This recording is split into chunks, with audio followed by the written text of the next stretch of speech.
మూలిగే నక్కపై తాటిపండు పడిన చందంగా తయారైంది పాకిస్తాన్ పరిస్థితి. పహల్గామ్ ఉగ్రదాడి తర్వాత పాక్పై భారత్ ఒత్తిడి కొనసాగుతున్న క్రమంలో పక్కలో బల్లెంలా పాకిస్తాన్కు కంటి మీద కునుకు లేకుండా చేస్తోంది బలూచ్ లిబరల్ ఆర్మీ. బలూచిస్తాన్లోని మంగుచోర్ పట్టణాన్ని బలూచ్ లిబరేషన్ ఆర్మీ తాజాగా స్వాధీనం చేసుకుంది. BLA డెత్ స్క్వాడ్ పాక్ ప్రభుత్వ ప్రాంగణాలను తన ఆధీనంలోకి తీసుకుంది. కొంతమంది పాక్ సైనిక ప్రభుత్వ అధికారులను బంధించింది. మరోవైపు బలూచ్ ఆర్మీ ఇటీవల జరిపిన దాడుల్లో 10 మంది పాక్ సైనికులు మరణించారు. ఈ ఘటనతో పాక్ దళాలపై బలూచ్ ఆర్మీ మరింత పట్టు సాధించినట్లయింది.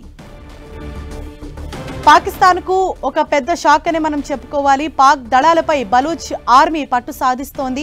ఇప్పటికే కొంతమందిని మట్టుబెట్టినట్లుగా తెలుస్తోంది. ఇండియా వరుస యుద్ధ విన్యాసాలతో కూడా అటు ఉక్కిరిబిక్కిరవుతోంది పాకిస్తాన్. పాక్లోని మంగుచూరు పట్టణాన్ని ఇప్పటికే బలూచ్ ఆర్మీ స్వాధీనం చేసుకోవడంతో ఒక పైచేయి సాధించినట్లయింది. కొంతమంది పాక్ సైనికులతో పాటు అధికారులను కూడా బలూచ్ లిబరేషన్ ఆర్మీ అధికారులు తమ అదుపులోకి తీసుకున్నారు. పాకిస్తాన్కు పక్కలో బలంలో ఇప్పుడు బలూచ్ లిబరేషన్ ఆర్మీ అన్నది తయారైంది. తాజాగా కొంతమంది పాక్ ఆర్మీ ఆఫీసర్స్ ను వాళ్ళు అదుపులోకి తీసుకోవడంతో ఇప్పుడు పాకిస్తాన్ అన్నది భయం గుప్పిట్లోకి వెళ్ళింది. ఎప్పుడు ఏం జరుగుతుందా, ఎప్పుడు భారత్ అటాక్ చేస్తుందా అనేసి భయం గుప్పిట్లో పాకిస్తాన్ ఇప్పుడు బతుకుతోంది. ఇప్పుడు పాకిస్తాన్కి ఇది ఒక బిగ్ షాక్ అని మనం చెప్పుకోవాలి. బలూచ్ లిబరేషన్ ఆర్మీ అన్నది పాక్ దళాలపై క్రమంగా పట్టు సాధిస్తోంది. ఇది భారత్కు మరింత అంటే యాడ్ ఆన్ అంశంగా మనం చెప్పుకోవాలి. పాక్లోని మంగుచూరు పట్టణాన్ని బలూచ్ లిబరేషన్ ఆర్మీ స్వాధీనం చేసుకుంది.